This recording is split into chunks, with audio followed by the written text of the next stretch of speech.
Hello viewers. Ithil Studio gi ngasi gi no Photoshop tutorial asi artificial sun rays haibadi hogi sun rays se hapchalakpa si kwai droga Photoshop ta sun rays se semgani haibagi semjaga doriba Photoshop tutorial ni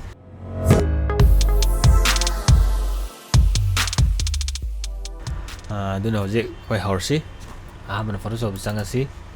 aduga photo ma import toksilasi angwa sida click tawre aduga si photo sek te khalasi double click tawre anjale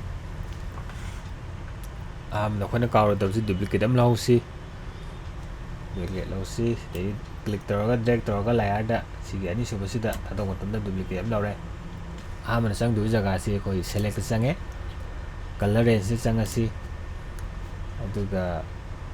aduga select se changaga koi highlight si hana khalasi aduga fajine si sanarasi ida masa oin thoisi aro kitang sound yen ya su sida changaga koi white matte thamasi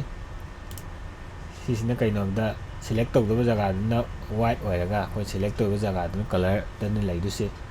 yengasi yamna koi highlight jaga tung focus tawga select tawma tawsi yam hard to alusi ro okay tawre koi selection laire koi mari mek laise si selection si kitang oiba layer am creator si do point to create to te have ta duplicate am log duni koi ni sita control j na matamda koi selection katang duplicate lor kani ai mamangi trail to su ai na pe pan gi duni aduga mathang step si koi si right click toraga convert to smart object on tho si effect si hap chinga da smart object on tho kusina koi effect hap matungda change to ya bi khudong chab de lei aduna ha ma smart object on tho si aduga mathangi jaga si filter change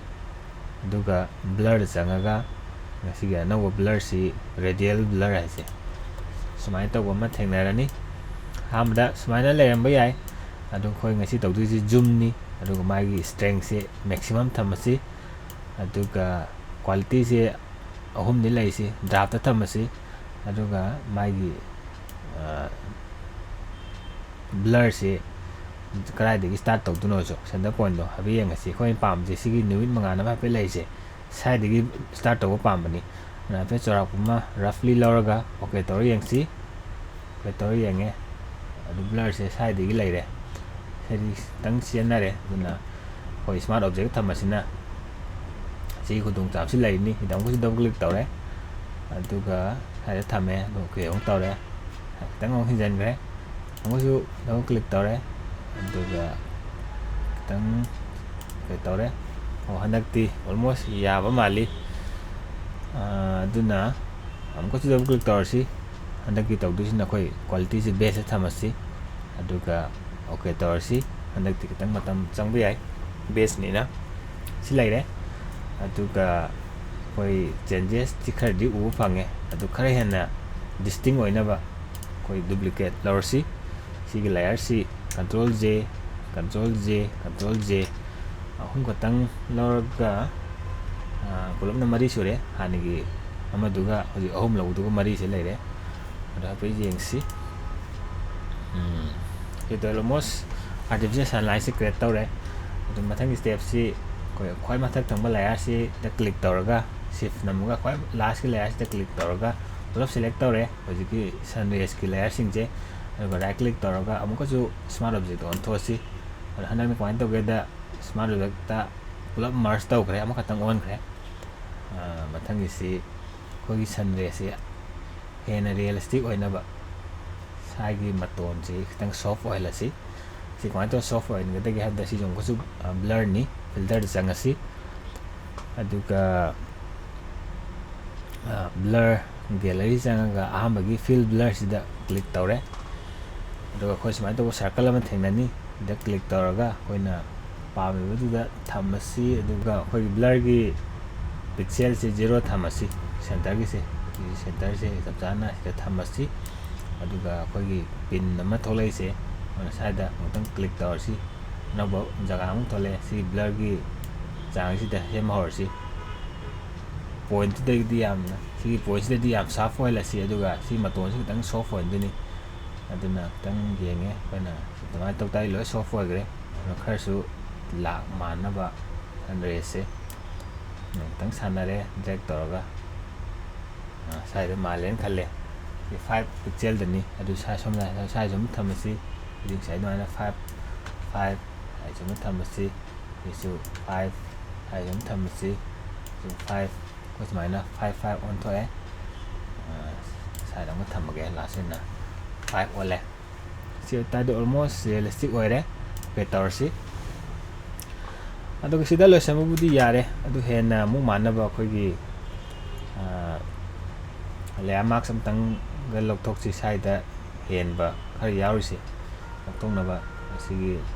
koi merge tawba layer sida koi layer mark sam hape aduga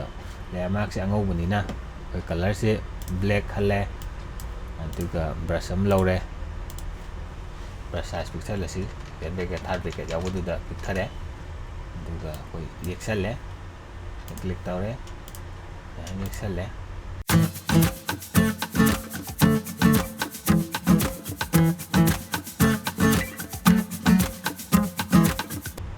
sunlight si pura power salan si run nalal si nalagadi hapa manduni koi ji wa marak da power ga chat paduni khone pam si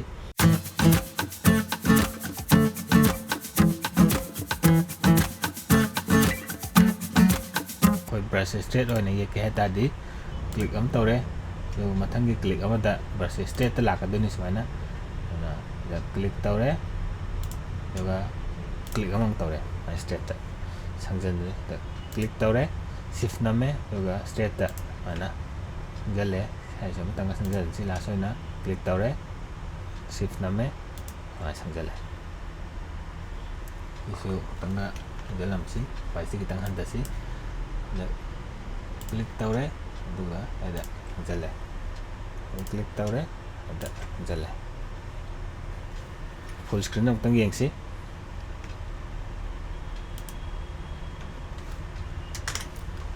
after before dom tang yeng si sina koi effect hapa sunray hapa matung ni sina hana lerami ba photo duni sina sunray hapa matung lei photo duni matang sida koi gi artificially